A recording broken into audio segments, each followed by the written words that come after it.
rumuntun ing sasana tumapak ing tata cara subasita sungkem mangenjali nggih arsa nyadhang rumenteng Budyastawa mring arsanta Rama Dalaibu Sri Kapadya teman salimbit jejering sang pangeran pati kendhuk nalika semanten angagem pusaka piyandeling kaprajan curiga ing manjing warangka samapta tumuli arsa linolos bapa giman sak marga-marga genya kepareng lumaksana sepira iki nang cirine sarati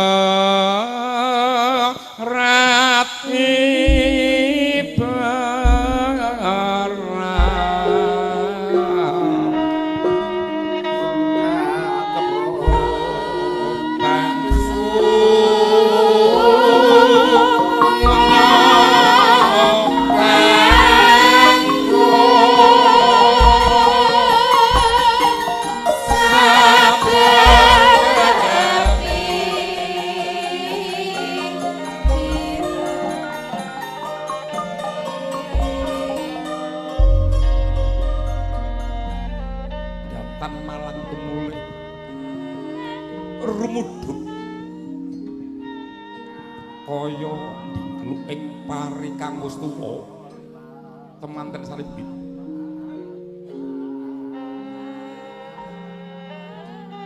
ingkang mangka arsa sumuyut sowan pring arsanta Rama Dalaibu perpepeh pindha sata matarangan tumungkul amari kelu yayakon ing bantala mukal sumedhoting mardaya tan bangkit sakawa ing lus-lus pamidhanganing Sri Kapadya temanten putri dening panjenengan Bapak Sekar ingin kebak rasa asih kulawan sutresna pangudya semarane ndriya lamun to kawedhar ing pangandika saking putra kekalih Rama Ibu kula pun pausiah dalah ingkang raka Aji Yarto suwan wonten masa panjenengan Rama Dalaibu bekti kula kira kantur inggih Ibu pejawi bekti kula ingkang katur dhateng panjenengan Rama Dalaibu kula kekalih nyadhang rumentang Budyastawa ingkang mongko minangka panjaban sejarah anakku kula sira bocah seklara njoger bilawaning pun Rama klawan Ibu orang kaya ing arep prikalang dalan awit Rama klawan Ibu kang sembadra kang ngerti marang pamrentah lelungsen ndak bakal lelungsen ndak bakali rawe-rawe rantas malang-malang yekti Rama Ibu butuh ndak sesuwun ana ngersane Gusti Kemangga kawasa manjing keluarga kang sakinah mawaddah warahmah syukur bandingan apa mendhet jero mikul dhuwur prek asemane wong tuwa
Pun ibu nate antuk piwulang kang luhur kang metu saka yasaning para wasupitri.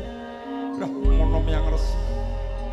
Mulama kang padha paring pangandika. Para kyai kang paring pangaji-aji gandeng wong tuamu sekloro. Wong tuamu amung manggon ning Karang Padu Sunan Kuluk. Gamane wong tani kang jeneng Pacul. Lamun to sira bisa ngonceki sira bisa merdekake apa to werdining Pacul iku kena kanggo pancap dan sejarah nggonira bakal laku ing bebrayan kang sanata bener sing dingendikake karo ibu Pacul barang papat sing kudu ora kena ucul mula Pacul dumadi saka doran jerlajering bebrayan wong urip aja sok maido marang garis sing ngeran kaping pindho Pacul kang dumadi saka tanding gandeng anakku Pausiah lan sira Aji Wiarta wis padha weninga Jatukrama aja sok nanding-nandingake marang kebagusan lan ayuning liyan aja nanding-nandingake marang rejeki ning liyan ingkang kaping 3 Pacul kang dumadi saka bawak kanggo nyukupi kebutuhaning keluargamu kula gelem ngobahake awak tegese gelem makarya gelem nyambut gawe kang pungkasan Pacul kang dumadi saka landhep senajan to landheping Pacul bebasan pitung pinyukur nanging piwelinging Rama dalah ibu kudu luwih landhep daya pikirmu landhep marang panggraitamu jembar wawasamu iku ingkang mongko minangka pitukas Rama kelawan ibu ndak sesawat nganggo kidung puja mantra mugia rahayu ingkang tinemune skala mangya ayem tentrem bagya kelawan mulya kula